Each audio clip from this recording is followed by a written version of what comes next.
Hi, my name is Gene Luen Yang, and you are listening to Dom of X.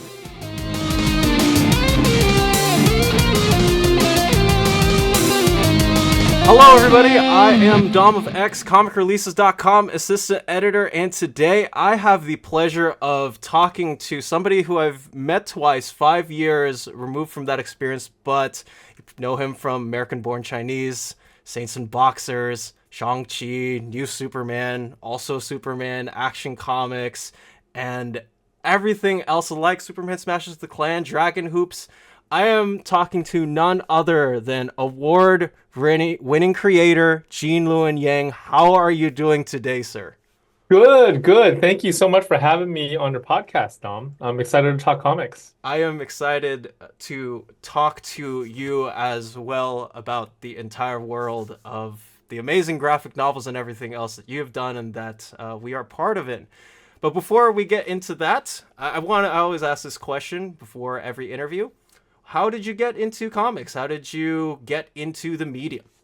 I grew up in a house that was full of stories. Both my parents are immigrants, and when I was a kid, they would always tell my brother and me stories, mostly stories from China, from the place that they left. And I think it was their way of trying to keep that connection alive. So I grew up, surrounded by stories. I also grew up drawing. My mom tells me that I started drawing when I was 2 years old, and I still haven't stopped. So naturally, I wanted to do something that involved both stories and drawing. And early on, I thought that would be becoming an animator. Like as soon as I figured out that animation was a job, that's what I wanted to do. But then everything changed in fifth grade when my mom and I went to our local bookstore, and she bought me my very first comic book. It was a Superman comic. That was the very first issue of my collection. And then from then on, like I became a full-on comic book geek. I would try to go to the comic book shop as often as I could. I built up long box after long box in my collection, and I kind of became obsessed with this way of telling stories through drawing. Oh man, that's awesome. And do you still have the long boxes with you? I do. I do. I have I don't know if I have my childhood long box in my house. That might be at my parents' house, but I definitely have several long boxes in my garage. Oh man, that's awesome. Yeah, Because they just take up space. Because I hear stories of all the time where some creators are like, I used to collect like physical comics, and then when they moved, like they had to, put some stuff away or move it to different places. But to hear you like saying, I still have my whole collection, like that is awesome. Yeah. I don't know if I have my whole collection. Okay. I have bits and pieces of it. Yeah, yeah. Okay. Yeah, parts of it have disappeared throughout the years in moves and that sort of thing. But I definitely have long boxes at home. Man, that is awesome. And do your kids read it sometimes? Or? Yeah, my kids is funny. My wife and I, we have four kids. The youngest is 12 and the oldest is 21. Our 21-year-old, when he was going through high school, he actually read through like a really large chunk of my collection. He had a phase where he was like reading comics every night. And then my younger kids, they all went through graphic novel phases. It's funny. They're like it seems like for their generation, monthly comics like floppies are not as big of a deal. Like what they gravitate towards nowadays is graphic novels. So they really love, especially the work of Raina Telgemeier. They love Dogman when they were younger. So those were the kind of comics that they like. That's interesting because Yeah, how about you? How did you get into it?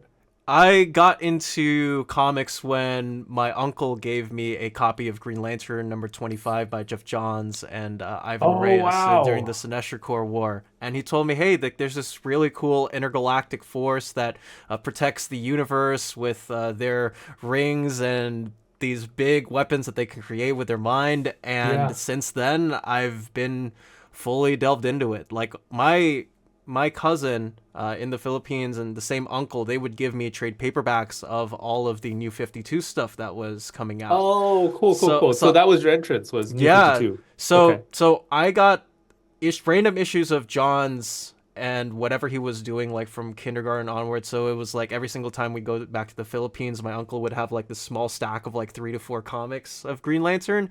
And then as I got older, I got the trade paperbacks, right, for New 52. I still have my Justice League by Jeff Johns and Jim Lee like over on my top shelf, and your Superman stuff is hidden somewhere in a box in the garage because Okay. we just had Awesome. That's great. something to That's great. move, right? So I have been reading comics since then. It feels it's weird too because like for me, like I love reading and all that, but there's like the adage of it where I talk to people about the comics now, Yeah, obviously with the yeah. interviews and whatnot, but I also like have to remind myself like, how cool is it to be able to read so many amazing stories Yeah. in the books, Yeah. right? So Yeah.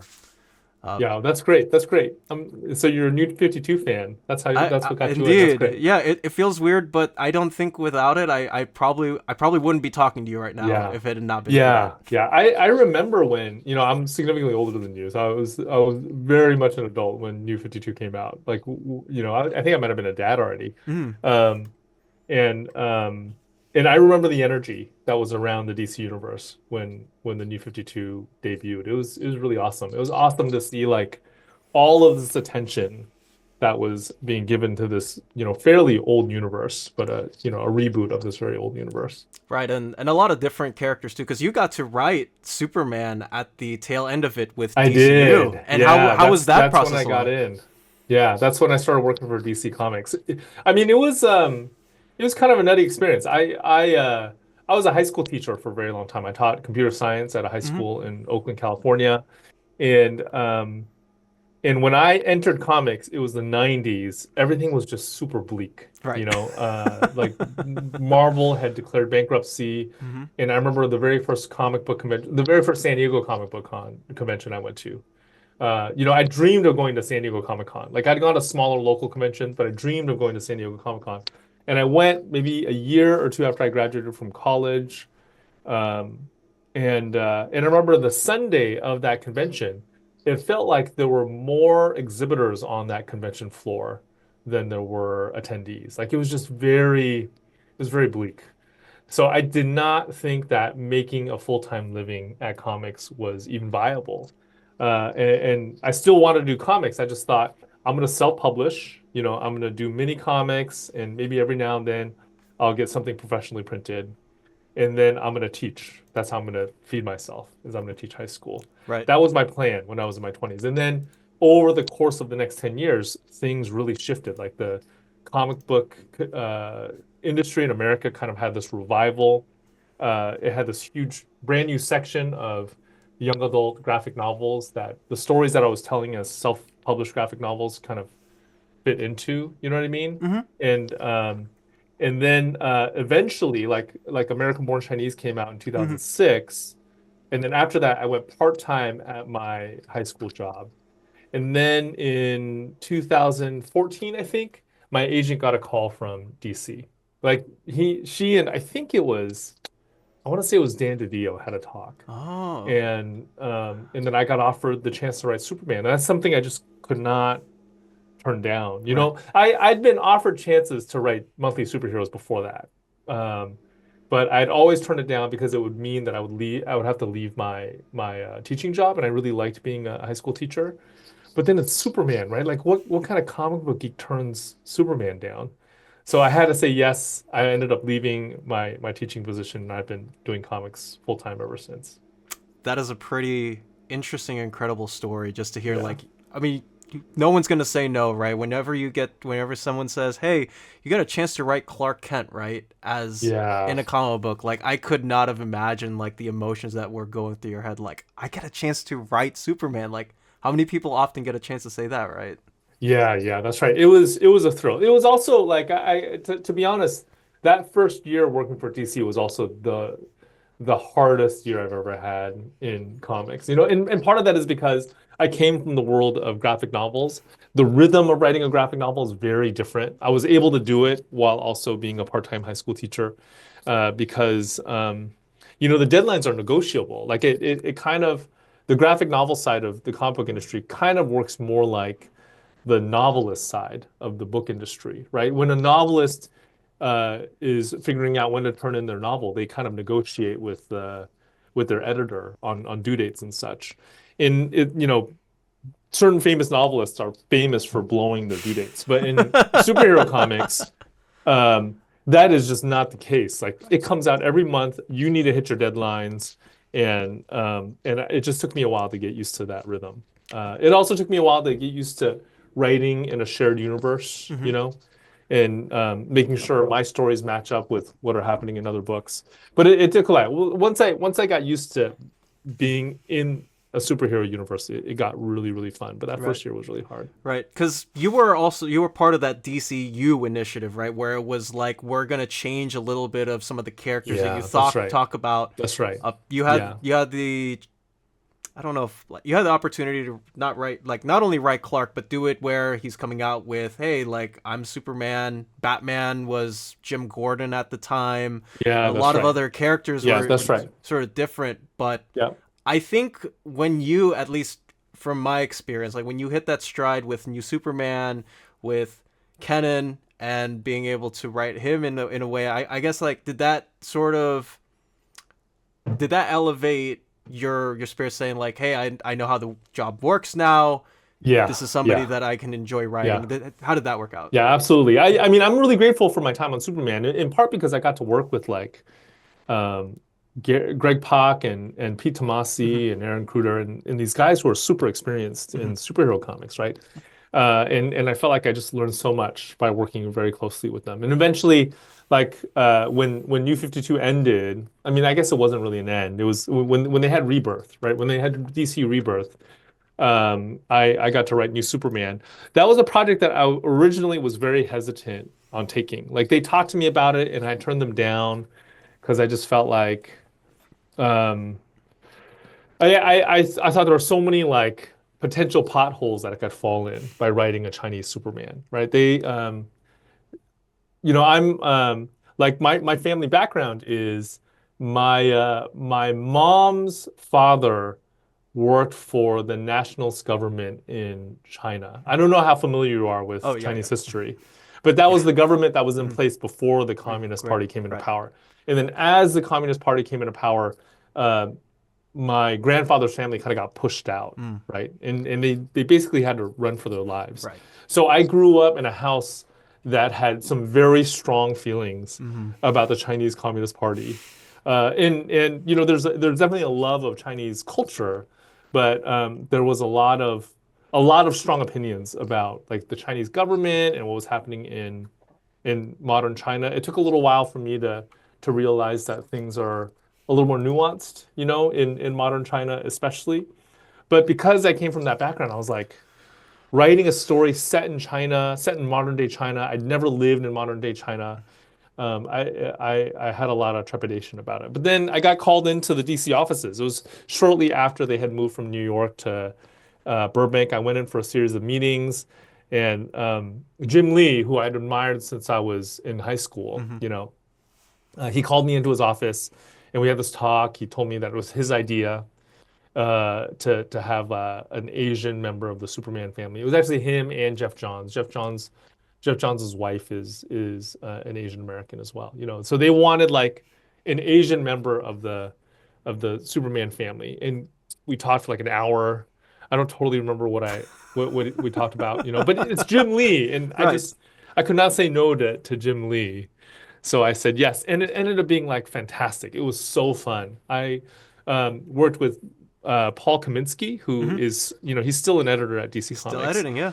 He's great. His Hmm. he's like got impeccable story instincts, and I just really came to trust his like his notes and stuff. It was really fun. It was a really fun time.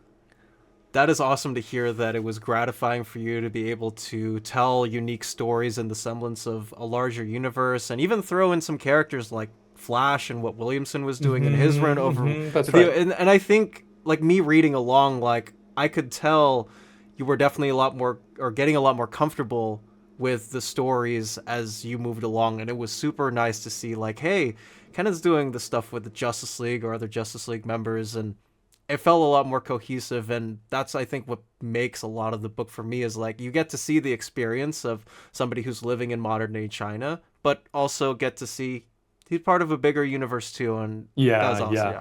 Yeah, it felt a little bit like I was given a corner of the DC universe to play in. and I could bring in character like we brought in Suicide Squad for an arc, and Hmm. the Justice League of America came in for another arc. So I got to do that when I wanted to, but really it felt like I had a lot of creative elbow room to work with. Which is, I think, one of the best things to hear overall. Like, no, not needing to get like strings attached to yourself or say like, hey, like you can only do this, this, and that. Like that is very great to hear Yeah, that DC yeah, gave you the freedom yeah. to move Yeah, it around. was fun. It was really fun to do. How was it like working with Viktor Bogdanovic, not only on the first part of the book, but also getting to do work with Victor again on the Action Comics backups? Yeah, yeah, I mean, he's stellar, right? I think we got paired up right when he was beginning his rise. I think he ended up leaving New Superman to go work on Action Hmm. Comics, and then after that he got on, Batman, and now he's kind of something of a superstar. But I saw him like change and sort of level up as the book went on. I mean, he started off very strong. He started off very strong, but definitely by the end of our time together, he was just knocking it out of the park. Like the way he drew Chinese Hell and the demons coming out of Chinese Hmm. Hell, it was just it was stunning. It was awesome. It was Yeah. great. Yeah, I really enjoyed my time with him. And he also has like a little bit of a um, his sense of humor has some rough edges, Hmm. that I think actually worked really well with the sensibility of the book that we were aiming after.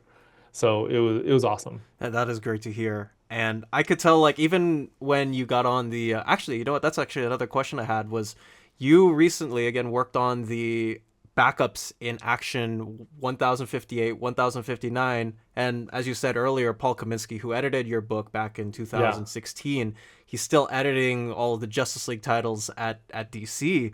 So how would the phone call work then? Were they just like, hey, you're working on Monkey Prince at the time? Did you want to go back to Kenan, or how did that come Yeah, I about? mean that's what it was. Yeah, Paul called me up, asked if I wanted to do it.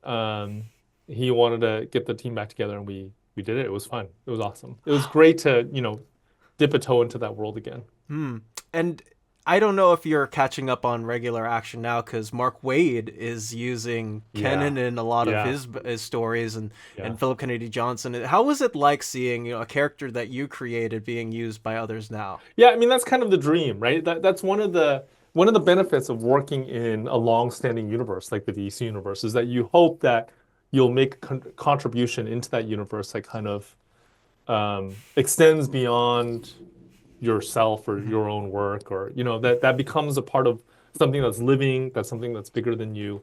And it seems like at least so far that New Superman, Kenan Kong has done that Hmm. he is showing up in places. It's been awesome. And would you like to go back and return? Because I have talked to so many of my friends saying, wouldn't it be awesome if Gene Luen Yang was the regular Action Comics writer for like 2 to 3? Would you ever go back to writing the character like I in I that love the sense? DC universe. Yeah, I would love to return at some point and do something for them, whether it's in the universe proper or in for their YA line or something. I love those Mhm. characters. Superman was the very first comic in my collection, so I definitely have a special place in my heart for that universe. That's great to hear because I really want a Gene Luen Yang Action Comics run with whoever you're paired up with for art or whatnot. That would be a dream of mine just to get to see. Mm. And has DC ever asked, "Hey, Gene, could we get an omnibus or like a big hardcover of New Superman?" Because I would love one of those just to like have in my collection, like all bound into one. Have they? Yeah, we haven't talked directly about that at all. I know that Paul especially, like he'll tweet me every now and then, to or not tweet, but text me every Mhm. now and then, to mention something about New Superman or about the Justice League of China. So I know it's on his mind, but we'll have to see. Like I said, from my side, I think I do have a busy schedule, but Right. it'd be awesome to figure out to figure that out at some point, even if it's a small project. Oh man, that would be so cool. And if you guys haven't yet, check out New Superman. It is one of my favorite Superman runs, and the information is somewhere Oh, in the thank middle of your you. screen. Thank you, Yes, Dom. absolutely. Thank you. It was really fun to do. It was fun to get to stay on a character for 24 issues. Hmm. I guess 23, right? Hmm. Mariko Tamaki, Right. who's a really good friend, um, came in and did one issue. But it was super fun to be able to kind of trace a character's arc from beginning to end across that many issues. Ah, that's super awesome to hear. And obviously, I think a lot of people, if they haven't yet gotten a chance to, should check out your 3-issue series on Superman Smashes the Klan. This was a book where I first met you. It was the day that it came out. I bought the comic at the shop, went to class Mm. over at the community college I'm at, and sat down, read issue 1, and I was like, where has this been all my life? Like, this is the Superman story that I had been waiting and wanting to read for such a long time. And you and Gurihiru worked on Avatar previously, I think, like we Yeah, aforementioned. yeah, How that's did right. that come about in the pitch to DC to say, we need to print this book out? Yeah, I'm very grateful they said yes to that. I feel like with Superman Smash the Klan, it was the voice that I was writing with the voice that I was looking for when I was writing on the main Superman title. But I think I was just not experienced enough in the DC universe to figure all that out, right? So uh, I think it was towards the end of my time. I hope I'm getting this right. I think it was towards the end of my time on New Superman. I was at a book conference with Marie Javins, and we were talking about this brand new YA line that DC was going to put out, and that kind of felt to me like my two comics worlds were coming together. I grew up on superhero comics, but I spent most of my career on the YA side of things, and finally, these two things were coming together. I sent in a proposal for it, and they said yes, and we were off to the races. So that storyline, it's based on the old Superman radio show, very famous 16 episode storyline from the old Superman radio show. I read about that in a book called Freakonomics. Mm-hmm. They talked about the social impact of that storyline, how it caused the real life Ku Klux Klan to lose membership. Mm-hmm. And ever since then, I've been fascinated with it because it's an example of how our culture, like geek culture, even though we tell stories that seem silly to other people about men in tights, these stories can sometimes have real impact on the real world. I wanted to bring that back to a modern audience, and that's what Superman Smashes the Klan is. Marie asked me what artists I wanted to work with, and Gurihiru was my top choice. We had a great time on Avatar: Last Airbender, and I just thought that they would be able to. We wanted it to feel classic, Mm-hmm. but also modern, and I just thought that they would be perfect at that. Like we very early on we decided to keep it set in the 1940s. I love the cars and the clothes from that era, you know, and I just thought, man, like Gurihiru would knock it out of the park, and they totally did. Because They I can totally see a did. lot of the inspiration from Golden Age Superman that you also drew right in the book, where it's sort of like this working class, like big buff guy. And I thought, man, Gurhiru, like both of the artists, like knocked it out of the park Yeah, with yeah, the yeah. We interpretation. looked at a lot of those old Fleischer Superman cartoons, Mm-hmm. Yeah. I love the costume design in those old cartoons. That's why we kind of stole the S. And Mm. I'm pretty happy that you're wearing the James Gunn Superman emblem, right? That's Yes. awesome. Yeah, so he's got that yellow outline. Mm-hmm. I think that that just really makes Superman's emblem kind of pop. So we took that, and then maybe like the visual sensibility too of those shorts. We took a little bit of that as well. Yeah, because it's clearly one where you guys took a lot of time in talking about design work, inspiration, what this comic should really be about, right? And even too, like to the point, like I mean, this won the Harvey Award. I think it won the Spirit Award too. And a lot Hmm. of people, like not just for me, but a lot of people received it positively, and I like that has to be big for you seeing we found a way to modernize Superman and also still give out the message that we needed to give out in the book. Yeah, yeah, absolutely. No, we were incredibly gratified by the reception of that book. I knew we were talking about touchy subjects, because the original 16-part storyline also talked about really touchy subjects. And and there's always this worry about navigating it through properly. Yeah. Um, so hopefully we did that. We were really, really happy about the reception that book got. Oh man, super super awesome to hear. And it's same in that case, like whenever you talk about one of these books, right? Because it is, for those who are wondering, it's very much graphic novel size, it's digest size, like for a lot of people who are out there thinking about buying it. Even the graphic novel is the same, same Yeah, trim size, right, as that's that, right. and figuring out not only a way to market it to people who read comic books, but also I think kids and everyone else. Like I feel like it's an all ages book. Did you guys have that same approach when you were dealing with that, or was it always? How did that come about? I guess is what Yeah, I'm it, trying to. it actually we saw it as an all ages book. We wanted to. I mean, we came off of the Avatar: The Last Airbender comics, right? And Mm-hmm. Avatar: The Last Airbender, the original show is Y7. Mm-hmm. But everybody loves that show Yep. of all Mm-hmm. age demographics, and that's in part because of the way that show is put together, because of the world building, because of the way it deals with nuanced topics. It doesn't talk down to kids. So we wanted to take some of that spirit, some of what we learned from working on those Avatar comics, and apply it to Superman. So very, very early on, we decided we wanted to make it so that it was appropriate for middle school readers to read if they wanted to. We didn't, uh, um, but we wanted to also talk about like hard topics as best we could Mm-hmm. within that setting. Sure.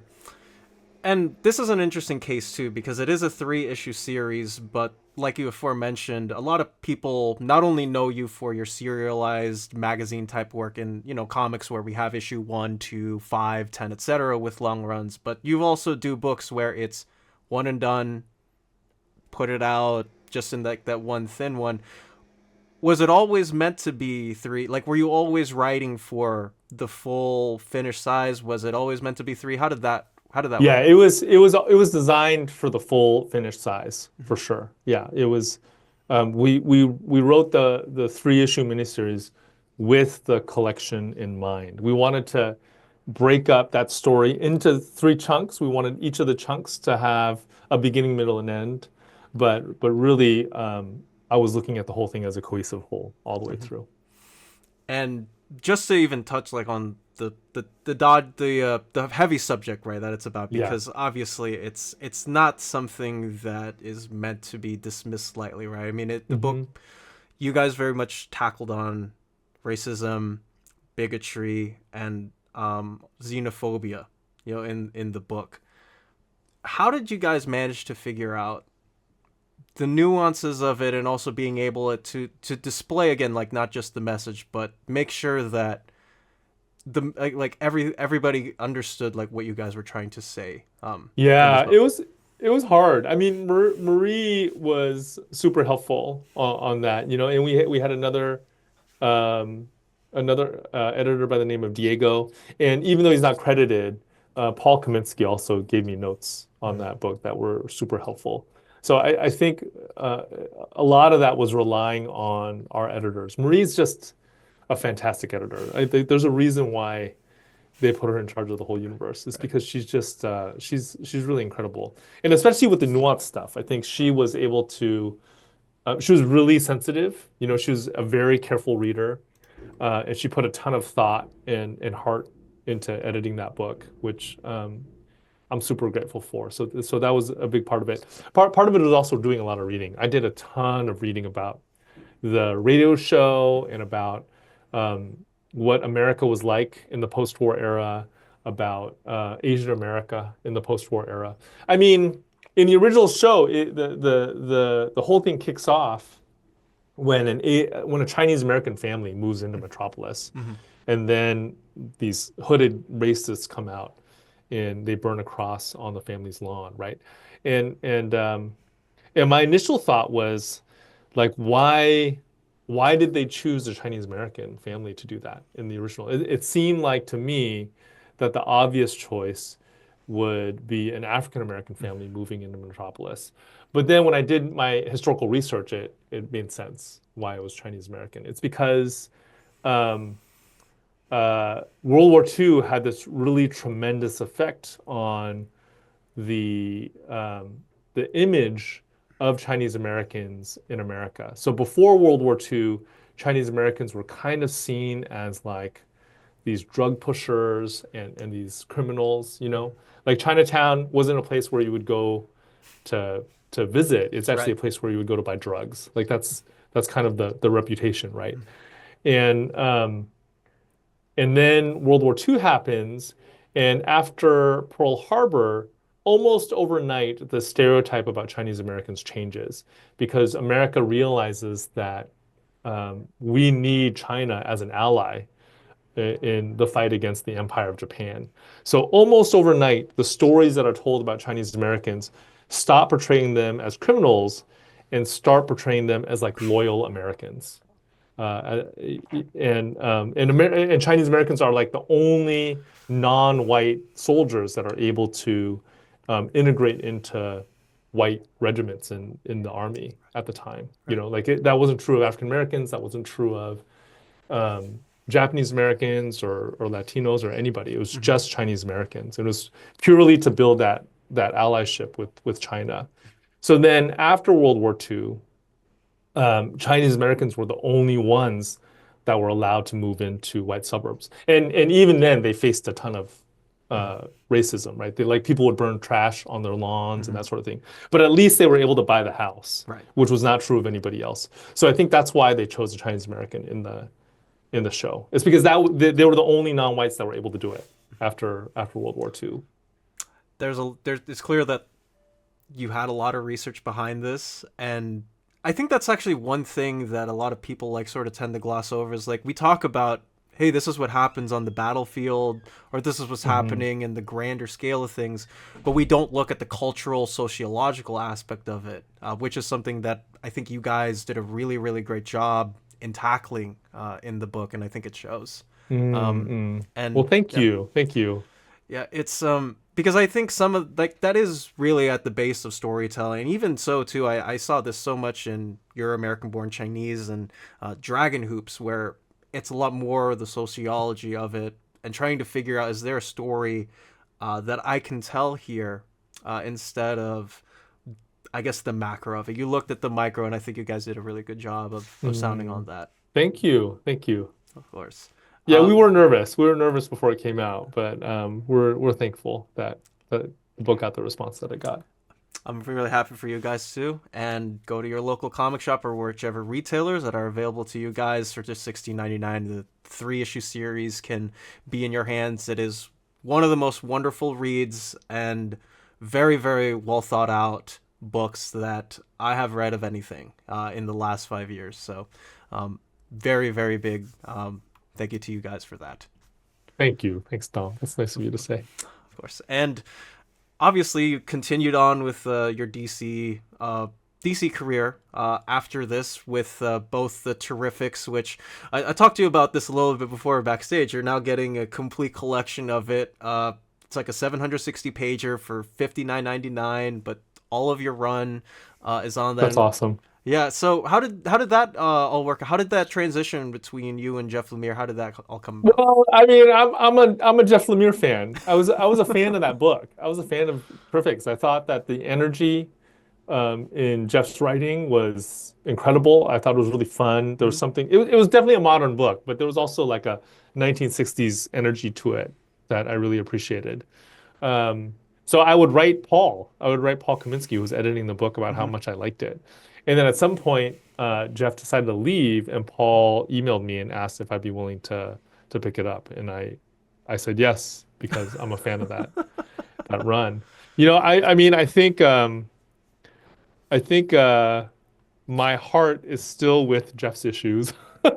You know, um, I was very happy to be able to follow him, but my heart is still with his issues. I think the world and the tone and the feel that he established were just awesome. But it was great. Like I was a Fantastic Four fan when I was a kid. Mhm. Um, so to get to work on DC's version of the Right. Fantastic Four was just super fun. Now that you mention it, we got to get you on Fantastic Four whenever. I know that Ryan North is writing right now, and he's doing a terrific Mm, job at it. But I'd love to see you get a crack on that too. Put in the right situation. yeah, yeah, that'd be fun. That That'd be would really be. fun. Because yeah, like Mr. Terrific, Metamorpho, Plastic Man, like these are some of like the weirdest characters that you could just like think of at Yeah, yeah, DC. But yeah, I can't imagine how fun that must have been, like scripting them. yeah, yeah, yeah. I love Plastic Man. Plastic Man's one of my favorites. I think he's so interesting. He's like such an interesting character. Yeah. Um, yeah. That's awesome. And then obviously you got to do Monkey Prince Uh-huh. with Bernard Chang on Yeah, a an yeah, all AAPI book. Like yeah. how was that? How did that all pan out? I mean, that was Jessica Chen's idea. Jessica Chen was the editor on that book. Hmm. We had met because she had worked in the Superman group as well, and she's awesome. She just has a real heart for representation and for you know stories that sort of combine Chinese or maybe Asian and Western elements. So all three of us, Bernard and Jessica and I, we had all grown up with Monkey King stories. And we just thought the Monkey King belonged in a superhero universe. He belonged in the DC universe. In the same way that the Greek gods were brought into the DC universe through Wonder Woman, and the Norse gods were brought into the Marvel universe through Thor, we just thought Hmm. Chinese mythology belongs in a superhero universe. So that's what the Monkey Prince was. It was a little fun. I mean, it was a little funky because when I was working on the Monkey Prince, unexpectedly, the television adaptation of American Born Chinese has also started kicking up, Right. right? And both of these stories feature the son of the Monkey King. Hmm. And I was trying to keep them separate. I was trying to keep them as separate as possible. But every now and then things would kind of overlap a little bit. And I just thought there must have been something in the air. It was not because of me that those overlaps were happening. It's But Bernard is awesome. Bernard is like his Monkey King just captures like his Monkey Prince captures the kind of playful spirit of the original Monkey King, from the Chinese classic. right, because like I always got like this fun vibe whenever I was reading an issue or two because I picked up the book in singles. They did Oh, cool. Thank you. there's this really cool like Chinese New Year sort of like first issue. Yeah, yeah, yeah, yeah, But it yeah. was super hard to like figure out and get because like there wasn't a price tag on it, and I was Yeah. like, how do you manage to even find that? I have no idea like how the gimmicks behind some of those work, but I thought it was Dude. really cool for DC to do like Dude, yeah, like Chinese envelopes are a big thing Mhm. in for Lunar New Year, right? Right. Hmm. Especially for Chinese and Chinese Americans. It's just something that's always given out. You give out these red envelopes. Usually there's money inside. Sometimes there's candy inside. And it's a way of kind of wishing somebody else good luck and maybe even getting a little bit of good luck for yourself. Jessica told me that she wanted to do a red envelope edition of the Monkey Prince book. And I just thought, man, how are you even going to pull that off? That seems like impossible. Like the challenge of printing it and then assembling it, I didn't think she would be able to do it. And she totally did it. And it looks beautiful. It's like one of the prettiest books that I got to work on in my time at DC. Yeah, I can't imagine like how cool it must have been like not only having like the specific theme there with all of the other books like that were all thrown out Yeah, during yeah, like yeah. New Year with and that there was a one shot that I also picked up because I heard that your name was on it and it was gonna feature the character, and lo and behold, it's like we're getting a 12 issue run, and I just thought, how cool would that be just to have this codified into the DC universe?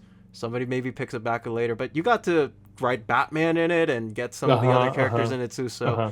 I'm Yeah, we imagining, yeah. wanted it to be a little bit like it was if you were a DC fan, it was an introduction to Chinese mythology. And if you were a Chinese mythology fan, it would be an introduction to the DC universe. So we wanted to feature like the really big DC uh, characters Hmm. in the book. So we have Batman, we have Aquaman, we have Supergirl, we have Ultra Human Knight Hmm. as one of the villains who wanted to show all the big ones. Would you ever think of doing a Batman related story at some point? I know that you're a big Superman guy, but I know, Yeah, I do have a hard time relating to Batman than I do yeah, Superman. I think Superman is much more up my alley. But I would say that in the Batman universe, the character that I gravitate towards is Robin. Like Robin, when mm, I was a kid, I thought Robin was the dumbest character ever. right. I thought his costume was dumb. They used to make fun of him and call him the decoy. But as I've gotten older, I've appreciated him more and more. And I think doing something with Robin in it would be great. Would be really fun. So we gotta. So this is what I'm hearing. We gotta get you a Black Label magazine size book on one of the Robins. Doesn't matter which one. Do you have an affinity towards one of the I five? think I'm partial to Dick Grayson. Dick Grayson as like a 14-year-old, Right. like a 12, 13, 14-year-old. I think that's my favorite. Oh man, he is so fun. Because I think I had the same trepidations when I was a kid too. Because like I grew up with the Teen Titans 2003 cartoon. Okay, Like okay. that's just Yeah, how yeah, yeah. I got enveloped. Like it was rerunning on like Boom and Cartoon Network when I was a kid. So I just watched those off whim. And I thought, man, like Cyborg's, like he's got all these cool gadgets, and Starfire's like super strong and she can fly, and Raven's the cool goth girl with the portals Yeah, and weird yeah. energy. I look at Robin, I'm like, man, I'd rather just have Batman if I were in this position, right? I get why he's not there, obviously, right? He's not a Yeah, yeah, teenager, yeah, yeah. but Yeah. I never got the Robin hype until I graduated from community college and Mm, transferred. I was like, wait, this guy's pretty cool. I don't know why I was so up in arms about him when I was a kid. yeah, yeah, yeah, yeah. No, he's cool. I think what I appreciate most about him is like he has the exact same tragic backstory as Batman. His Mm-hmm. his parents got killed. Mm-hmm. But then he's able to maintain like a sense of hope and a sense of fun in a way that Batman was not able to do. So I think Mm-hmm. that's an interesting thing to explore. Right. Like what is it that allows Robin to do that, but not Batman? We got to get you on a Black Label book with a 14-year-old Dick Grayson now. I need it right now, by DC's hand. But I mean, like, yeah, a lot of your DC work, a lot of my favorites, and some of them I tell people you have to, even if you don't like comics or are trying to figure out a way to get into comics. I think a lot of your work is not only accessible, but there's always something underneath the surface that we can take away from it. Oh, well, thanks. Thanks, Tom. Yeah.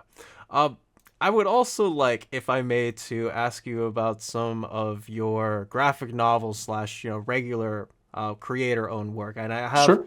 and and I always I'm trying to figure this out too, because like a lot of people when they think of creator owned, right, they think of stuff like an Image, Boom Studios, or IDW, whatever one of the like Dark Horse, some of these like smaller companies where they have like the rights over to their characters. So my question to you is, you're writing American Born Chinese, you're writing Boxers and Saints, or whatever it might be. Like, is there something about besides the like you don't have to worry about deadlines? Is there something that like keeps you on with a lot of these shorter and types of stories, or Oh, I one and done? mean, a lot of it is just my relationship with First Second Books, which Mm-hmm. is my publisher. The comic book industry is kind of divided into these two halves, right? There's um, the direct market Mm-hmm. part that's sort of traditionally, at least back in the past, has been dominated by Marvel and DC, and that's the Mm-hmm. monthly superhero comics or the monthly comics side. And then there's the graphic novel side. So the graphic novel side really comes out of the traditional book publishers. First Second Books, my publisher, they're actually an imprint of Macmillan, which is one of the big publishers in the world. And now there are multiple entities like that, multiple imprints that belong to a much larger publisher, but these imprints will focus on graphic novels. So the way those imprints works really is much more on like the novelist model, and then things are changing definitely on the monthly comics side of things, right? But traditionally these even like the Even like the Dark Horse, um, those smaller comics. Like you're probably not old enough to remember like First Comics. There were a bunch of them. There were a bunch of Mm, these independent labels, and they still operated in some ways like Marvel and DC. Like that's in terms of like ownership and all of that. Like on the first second side, like I own everything, you know. They're really just publishing. And then on the direct market side, things are in flux. So I think it used to be where the creator did not own very much. right. And nowadays things are changing. Um, Image, I think, is one of the big exceptions. Image is one where the creator owns everything. Right. And then for everybody else, my understanding is that it's sort of you can find different sorts of contracts Hmm. throughout that industry, right? Um, so one of the reasons why I continue to do things in the graphic novel space with First Second Books is because I just have a really good relationship with them. I really love my editor there. His name is Mark Siegel. We've been working together since the very beginning of, near the very beginning of my comic book career. Like I signed with First Second Books Hmm. in 2006. So it's been a really long time that I've been with them. And I just feel like um, I really trust them and it seems like they trust me. Um, I keep sending in proposals. They don't like everything I send in to them, but they like enough of them that we're continuing to work on projects together. That's super cool to hear because honestly, like, well, they make really cool editions of your book. Like, I have Yeah, yeah, that's a gr they did such a good job on that. It's it amazing. feels like an actual basketball. Like for those who Yeah, wondered, yeah, yeah, it's so cool. this is Dragon Hoops, one that I actually went back to reading because I took a sports and sociology class Oh, cool, at cool. the college that I'm at, and I needed an elective, and they were like, "Hey, That's you should awesome. take this one." But it's interesting too because a lot of people we live in the Bay Area, and so many people here love watching basketball because of Stephen Curry, Yeah, yeah, because of the yeah. Golden That's right. State Warriors. That's Or right. Are you a fan? Are you a Warriors I'm fan? not a Warriors fan, but I love watching him play. You're not. Are you a Yeah, basketball I'm a fan? Lakers fan. You're a Lakers fan. Did you grow up in LA? Is that why? No, so the way that it works is that in the Philippines, you are either a fan of the Los Angeles Lakers or the Boston Celtics. This was back before the Warriors had I see. exploded. Yeah, yeah, And yeah, when we yeah. came over because of Kobe and Shaq, and because my I dad see. got me a Kobe and couple, Shaq. yeah, Lakers Makes sense. jerseys, they were like, hey, Yeah. I'll just root for the Lakers. Now, my Yeah. family, it's funny because they're now all Warriors fans. I'm still the one Lakers fan. I see. I see. So it's That's ve- funny. so it's very awkward Yeah. if like the teams are. We've been to games too. Like my mom's a season tickets holder, and whenever Okay. we would go to like a Lakers Warriors game, You would be the only one cheering for I the would they all Warriors yeah or and Lakers. You'd right be the only one Lakers cheering for and the everybody's Lakers. like, wait, why is your kid cheering for the Lakers when we're all wearing Warrior shirts? And but that's the interesting part of it I see. I is for see. me. I Uh, see. Cool. but the way that I wanted to integrate it to question was just like I could see not only the stories that you had to tell because this is for those who haven't read it, it's I think one of the greatest sports novels that you could read, out there. But you also highlight stuff that people don't see on the court or on the field, Mm, which is I mm, think some of the things that I found interesting was it's not always about cool. Like you could make the last game winning shot and everybody's all like happy and like that's cool. Like a lot of people watch sports because of that, but I think a lot of people don't know about what's happening behind the scenes. Even stuff relegated to why do we have certain rituals before games, like even like stuff like mhm. why do we high five or do this like handshake? Like there's always something behind it. Was that the angle that you wanted to take with Dragon Hoops? I mean, I was not a sports fan when I started Dragon Hoops. Mhm. I did not grow up playing basketball. Whenever I was forced to play, I was terrible at it. So the basketball court was always like this court of humiliation for me. I wanted to stay away as far as possible. And it was really um it was really my involvement with that school. You know, that school where I used to teach, Bishop O'Dowd High Right. School in Oakland, California. It's definitely a sports school. I taught computer science. So the vast majority of the time that I was there, I just had very little to do with the sports program. Uh, but then my last year there, um, the varsity men's team just had a lot of energy around it, you know, and it was because we had these two players. We had this guy named Ivan Rabb, who Hmm. eventually made it to the NBA, and then a guy named Paris Austin, who, you know, he had a stellar career at Cal, but now he's studying to be a firefighter. But because of these two kids, they're like the most talented young men to go through that program in maybe a generation. There's just all this energy around that team, and because of that energy, I started following the team, and I just felt like I had to put it in a book. So I spent like that book took me 5 years to finish from beginning to end, and I Wow. spent a really large chunk of it just learning basketball, learning about the history of basketball, learning about the game, and now I consider myself a fan. You know, I do follow basketball lightly now, uh, um, and um, and I just think like a bunch of things turned me, but one of the things that turned me into a fan was realizing basketball's place in American history. You know, basketball kind of started as like the sport of the outsider. So the big sports, you know, in the early 1900s were baseball and then Hmm. football, and basketball was kind of like the people who gravitated towards basketball were like these immigrant communities or these communities of color. They're these communities that were too poor to create and maintain a field of grass, you know. So they would gravitate towards the sport that you just need a patch of concrete and a hoop and a ball you can bounce, and that's it. So realizing all of that kind of gave me a new appreciation for that sport and made me really excited to do a book about it. That is so interesting because I do think a lot of the stuff behind basketball, whether it's, you're at the park with a whole bunch of other people trying to figure out, hey, who do I pick? Or Yeah. even tiny tidbits like that.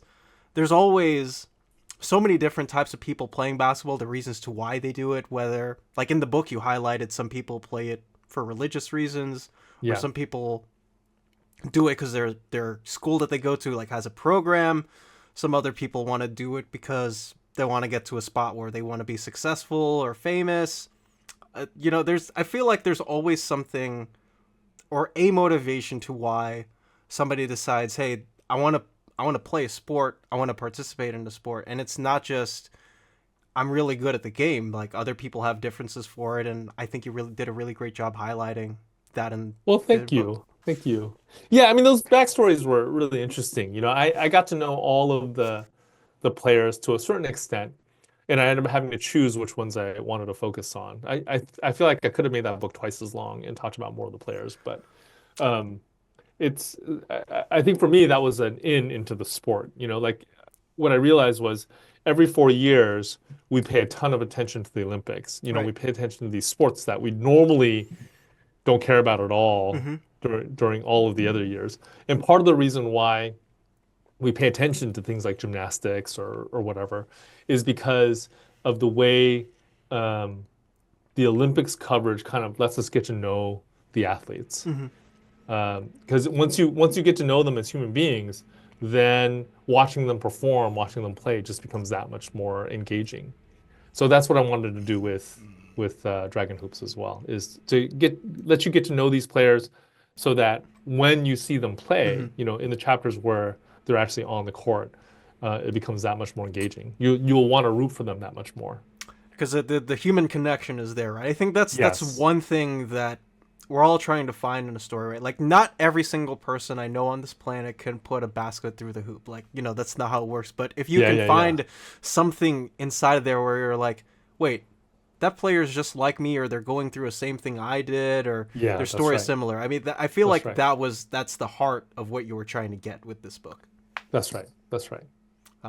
And it's so cool to see like you talk about Ivan Rabb earlier. I mean, he takes a good chunk of the book, but then you also realize how many people actually make it to the NBA. Not everyone's gonna end up like Stephen Curry. Like I Yeah, think a that's lot of right. people think that they'd like to be like they want to be this bigger than life sort of legendary person where they just see you as not even necessarily like as a human being, like as a person, but not everybody's like that, right? Yeah, that's right. That's right. And I mean, it's yeah. so hard to make it to the NBA, Mhm. even as a guy who's on the bottom of the totem pole, right? Even the G League Mhm. is like near impossible Mhm. to make it. So for Ivan was in the NBA for maybe 5 years. I mean, it was just phenomenal that he was able to do that. Right. And I had read that I think like less than it was like 0.4% or so. It was a test question, so I hope I got it right. I don't remember, but like the question asked how many people or how much percentage of like the people who participate in high school sports make it to the highest level that they play at. It's a Yeah. very very small It's percentage. teeny. Yeah, it's teeny. I think there's something like, I don't know, 500 something NBA players in all of America. So Hmm. it's just a tiny, tiny, tiny percentage. Hmm. And when you get to the extravagant amount of popularity, fame, and wealth that they will all Yeah, yeah, eventually yeah. get to, there's a whole conversation to be made there. I just think that with sports, it's so interesting again because again we look at the players on the field and we can say whatever we want to about them, right? But I think the most interesting thing about sports are all the stories that aren't the ones panning in front Yeah, of the camera. yeah, that's Um, right. I think which you're right. I think you did a fabulous job of highlight. Honestly, I because you mentioned it earlier, we got to see the sequel to Dragon Hoops now that you teased it. Yeah, we've talked on and off about that, about at least doing some kind of a short story that gives an update of what all the players are up to now. You know, there's only one who's still playing, and that's Arinze. Hmm. And he didn't even start, you know, in the season that I followed, but he's still playing. He had a growth spurt in college, and now he's playing overseas. Oh man, But he's the only one on the team that's still playing. and everybody else is off doing Well, different yeah, things, off right? doing other stuff like Jeevan Sandhu, the Sikh kid that I feature. He's about to become a doctor, or maybe he just got his degree, but he's either in medical school or just graduated medical school. So they're all doing well. That is so good to hear. And a couple of more other questions before we finish and wrap this up. We did talk earlier about a little bit like about your Marvel or mentioned that you had been working on Shang-Chi, Uh-huh. but you also did a Wolverine backup story in issue I think 33 of the Yeah, Benjamin Percy run. How did that come yeah, that's about? right. Oh, they called me up. They wanted to do some kind of a story that featured both Wolverine and Sister Dagger, Hmm. who is a character that I introduced in my Shang-Chi Hmm. run, and I thought it'd be really fun to do. So I said yes to that. It was great. No, that was fun. That might have been my first time writing Wolverine, even though I had grown up with him, Right. right? Um, but as a whole, like there was a lot of parallel between my experience on Shang-Chi and my experience on New Superman. You know, it was even though the title of the book, even though the book was named after a single character, Hmm. they kind of let me play with the full cast. You know, for Shang-Chi, it was like him and his siblings Hmm. and all of his half siblings, and I got to play with family dynamics and that sort of thing. And my editor on that book was Darren Darren Shan, Shan, yeah. who is also great. He does a lot of like um, you know, Doctor Strange Hmm. stuff, and he's great. That's awesome to hear. And on the term of Shang Chi, was that also just another call up that you got from Marvel saying like, hey, we have the because the movie was coming out around the same Yeah, the movie time. was coming out. The movie was coming out, and they wanted a book to come out around the time that the movie was coming out. So Darren called me up, asked me to put in a proposal. I think he had approached a bunch of other creators, and then I put it in, and he liked what I put in, so we started working together. And originally, that was only supposed to be a 5 issue miniseries, right? Hmm, But in the end, we got 24 issues. It was pretty awesome. that is cool to hear because I remember when that book was coming out, it was like, wait, there's another series on top of this, and there were like a couple of different relaunches in there. So I Yeah, was like that's right. trying to question myself, like, are these like extensions? Is it uh like we originally intended as this, but we need to relaunch it because of the brand new number ones? But your focus was just like still making sure that like all the stories were cohesive and whatnot, right? Like Yeah, yeah. yeah, that's right. That's right. We wanted the number ones to feel like something new was happening, but we also didn't want to throw away what had happened in the previous, in the previous one. So it was fun. Yeah, Shang-Chi was that was awesome. That was awesome to do. And you got to work with I cannot say the person's DK first name. Ruan, yeah, Ruan yeah, and yeah. He's Marcus awesome. Toe Yeah, on the yeah, book. yeah. Yeah. DK Ruan moved on to work in the in the Magic Order Hmm. with Mark Millar, Yep. which I'm a fan of. He's great. And yeah, Marcus Toe also Yeah, getting yeah, to do yeah. That's work right. on the Marcus book. 2 is Yeah. great. Yeah, yeah, yeah. Just like the No, it creative. was a series of cartoonists that were just all awesome. That's super Yeah. awesome to hear. And if I may also ask specifically on the case, I know that we talked a little bit earlier about if DC calls and says, "Hey, we'd like you to write like our action comics for the long haul." Could we expect another project coming out from you? So I know that you put out the Lunar New Year love story. Could we expect anything out from you in the next couple of months? Well, I am working on a series. It's for kids. It's for like middle school Mm-hmm. students. It's called The Books of Clash. Mm-hmm. That is based off of a really popular mobile game called the Clash of Clash of Clans. Clans. Yeah, so we have four of them out. The fifth one will come out this May, and then the sixth one will be in November, and we have eight of them planned. So that's been really fun to work on. I'm teamed up with our team that's made up of a guy named Les McLean and Kendall Good and an inker and colorist by the name of Allison Acton. They're top-notch creators, really captured the look of the game in the books.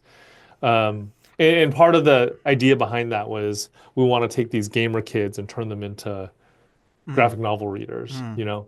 and then I'm working on a much longer project that hasn't been announced yet, but it's a sci-fi book. It's an action comedy. It's for an adult line Okay.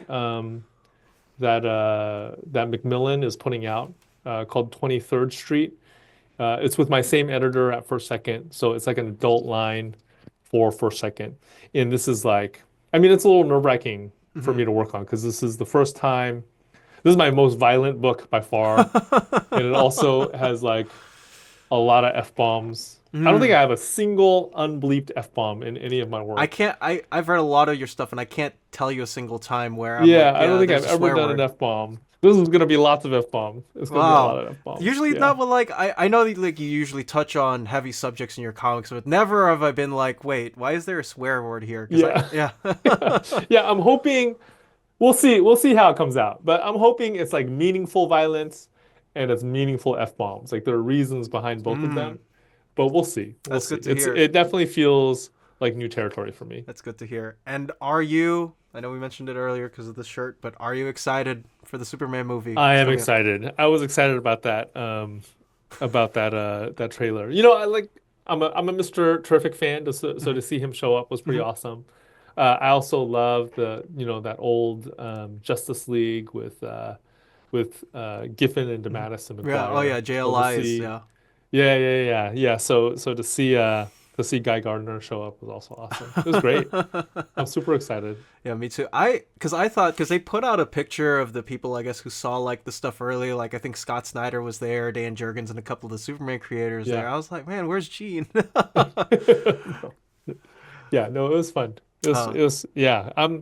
It'll be awesome. It'll be awesome. Are you watching uh Creature Commandos at all? I have yet to finish the last two episodes, but I've really enjoyed what I've watched. Like it's just fun. Yeah, it's fun, Yeah, right? It's fun. Yeah.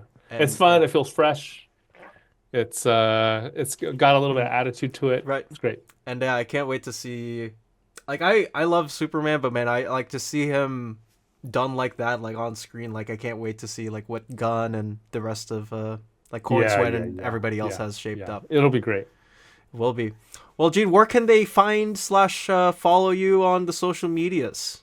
Well, it's just my full name, Gene Luen Yang. I use that for X, although I'm not on X very much. I don't tweet very much. And then I'm on that for Instagram, and I am on that, like that's my website as well, geneluenyang.com. Sounds good. And all of the links will be down in the description, so you can follow Gene wherever he is working out. But that is going to be it for this wonderful interview that Gene was so thankful to have him on, just to have the opportunity to talk about all these stories and the craftsmanship. So I'd like to thank your time. Thank you, Dom. This was great. This was fun. It was my first interview of the year. It was great. Whew. Well, that's going to be it for me. I'm Dom of X, UBU, and have a happy New Year and Lunar New Year, wherever you may be. Thank you, Dom. Thank you. It was fun.